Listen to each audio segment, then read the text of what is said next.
Highrisers has the misfortune to be indirectly going up against a similar looking game called Project Highrise, which is available on Steam right now. The two games look very similar at first glance, and the similar name certainly doesn't help. So, did Highrise's developer Solar Powered Games simply launch their Kickstarter at the wrong time, or is this a ploy by them to get attention and money? Well, I can't answer that, but I can attest to the quality of their Kickstarter campaign. The difference between the two games is in its gameplay. Go figure. Where Project Highrise is a building game in the vein of Sim Tower, Highrises has a little more going on. It's still a building game, but there's also an RPG survival element as well, primarily. It's still sort of a building game, kind of, in a way, but it's primarily an RPG with survival elements. Let me read you the story description. After the mysterious events of the last month, mankind has practically disappeared from the world.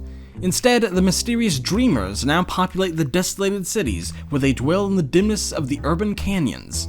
A group of 4 survivors have met up by chance in the aftermath of the calamity, and they have taken refuge on the light-flooded spires of the city's skyscrapers. Here, they desperately work on a way out of the city, ever dreading nightfall and what it might bring from the lower levels of their building.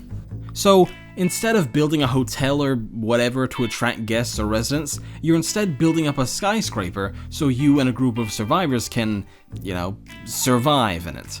It's more along the lines of This War of Mine than it is a traditional building or management game, but it's also got some elements from that genre, so it's unique from most other survival games.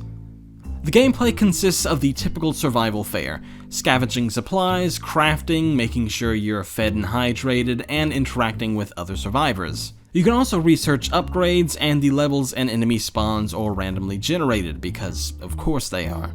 On those grounds, I'd be lying if I said I didn't have concerns, but only about the game itself. Can the developers do more with the survival genre than simply having us babysit our protagonists? Can they capitalize on the unique element of building and maintaining your home, the skyscraper? For that, we'll have to play the game and see for ourselves. Always the risk of Kickstarter. But as for the Kickstarter page itself, that's where they get top marks.